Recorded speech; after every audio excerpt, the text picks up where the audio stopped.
सलोनी बहुत ही सीधी और भगवान को मानने वाली थी, लेकिन उसकी सौतेली माँ उसके सीधेपन का फायदा उठाती थी और उस पर बड़े अत्याचार करती थी।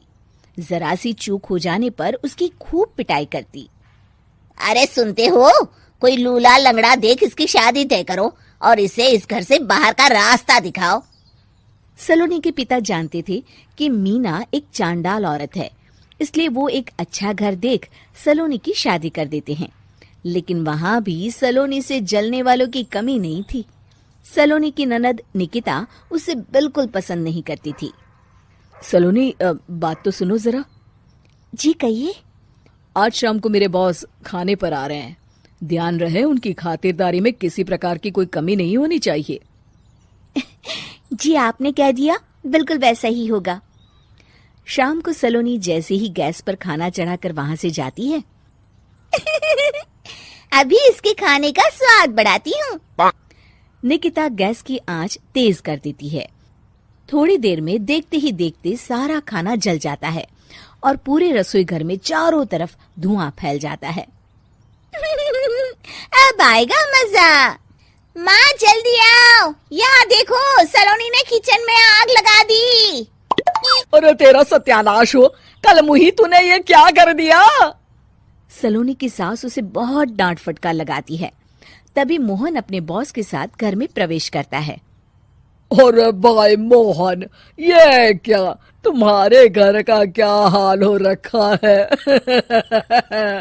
लगता है खाना जल गया है। चलो खाने का प्रोग्राम कैंसिल करो, मैं अपने घर जाके खा लूंगा।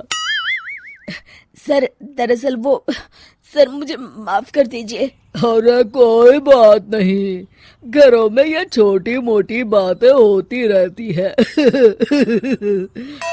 मैं समझ सकता हूँ, फिक्र मत करो, मैं नाराज नहीं हूँ और इस बात का तुम्हारे प्रमोशन पर भी कोई असर नहीं पड़ेगा। चले अब चलता हूँ मैं। बॉस के जाते ही मोहन सलोनी पर भड़क उठता है और उसे खूब खरी खोटी सुनाता है। भगवान, मेरी माँ तो कहती थी कि अच्छे लोगों के साथ हमेशा अच्छा होता है, फिर मेरे साथ ही बुरा क्यों होता है? आखिर मेरी गलती क्या है?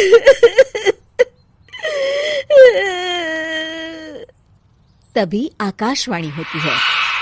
बेटी, अब तुम्हें कोई दुख नहीं दे पाएगा। तुम्हारा बुरा सोचने वाले के मन की सारी बातें तुम पहले ही जान जाओगी। अगले दिन सलोनी निकिता को चाय देने उसके कमरे में जाती है। तब निकिता के मन में कुछ बातें चल रही थी। कल तो मैंने सिर्फ खाना जलाया था, अब तू देखती जा सलोनी, तेरा इस घर में जीना हराम कर दूंगी। अच्छा, तो ये बात है, अब इसे सबक सिखाना ही पड़ेगा। कुछ दिनों के बाद, सलोनी, मेरे कपड़े जल्दी से प्रेस कर दो, ऑफिस के लिए देर हो रही है। सलोनी मोहन के कपड़ों के पास प्रेस गर्म होने के लिए रख देती है और अपने कमरे में चली जाती है। तभी हॉल में निकिता आती है। सलोनी चुपके से उसे देख रही होती है। आज अगर मैंने ये कपड़े जला दिए तब तो पक्का मेरा भाई इस सलोनी की बच्ची को धक्के मार के घर से बाहर निकाल देगा।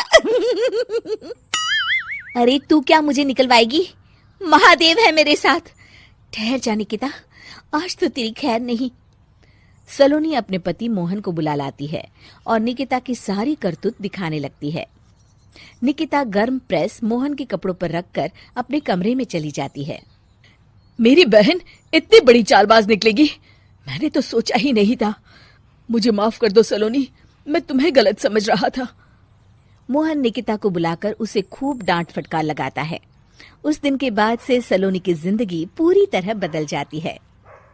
सलोनी हर किसी के मन की बात सुन लेती थी।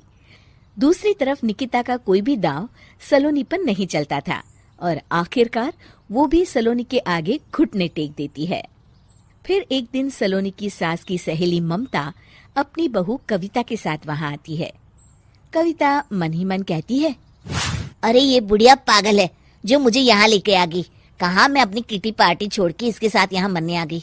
पता नहीं कब तक इसे झेलना पड़ेगा। अरे ये जल्दी मरे और इसकी सारी जायदाद मेरे नाम हो जाए। सलोनी कविता की सारी बातें सुन लेती है।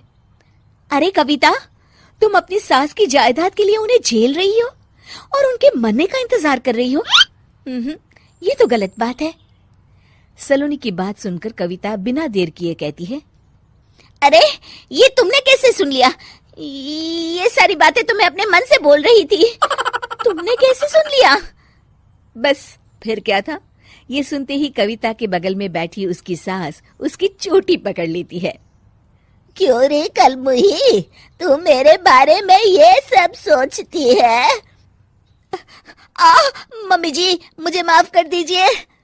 बड़ी आई मेरी जायदाद लेने वाली, मैं आज ही अपने वकील को बुलाकर सब कुछ छोटी बहू के नाम कर देती हूँ।